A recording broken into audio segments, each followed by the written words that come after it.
name's Rob Shader. I'm the youth pastor, 6th through 12th grade.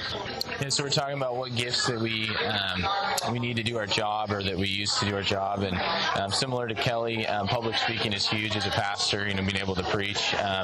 But also, I lead worship, and so I help with worship on the main service a couple times a month. But I also help develop our youth that are involved in the worship, and I try to get youth involved. I play a little bit of the bass, the piano, play the guitar, the ukulele, and so it's fun to try to get as many youth as possible involved in leading worship. And then it's cool to see that some of our youth have migrated up to play for the main service on Sunday mornings as well, and so that's been cool. Video editing too is another one that I do, and so I like to make promo videos, and it's fun for the students to be in the videos and help edit those videos, and that's another kind of fine arts kind of gifting thing that I bring to the youth ministry. So some things I do to develop my gifting is I like to listen to people give sermons online and just kind of pick up things from what they do and how they preach. But I think also talking with other people face to face that have been there. Like we said, we went to a conference just last week and was able to meet with some other youth pastors and just ask them questions. What are you doing? How are you doing this well? I think is extremely important in personal development.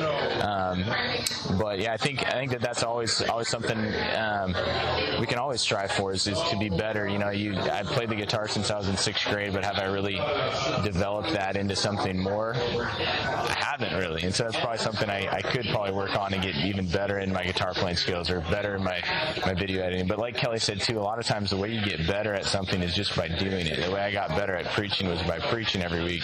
The way I got better at making videos was because I made a video once a month, and after doing that for a year, you've made 12 videos, and you're way better at making videos after you made a few of them. So yeah, and then my job is to take Kelly's vision and mission, and then continue to teach that to the youth. And so I think one of the best ways to communicate vision is just to talk about it on a regular basis every week, saying this is why we're here, this is why we exist, this is why we have youth group, and explaining that to the kids, because if you don't constantly remind them of that, then they do show up because it's a fun social club, or because there's a game, or there's fun cookies or something. But you have to constantly say this is why we're here.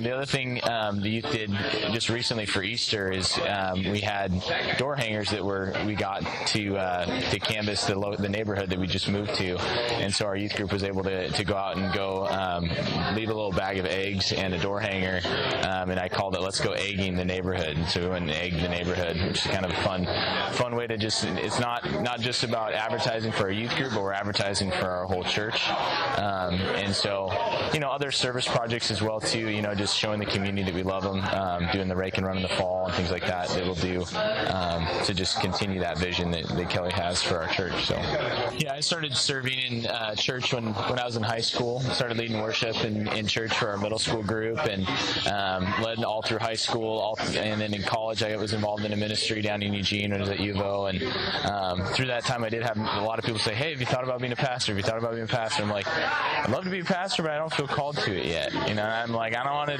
just do it if I'm not called to it. And so I did my master's in education and became a teacher, but through that process, when I was in my master program, I was at a worship night at my church, and I felt God speak to me saying that I was going to be a camp director.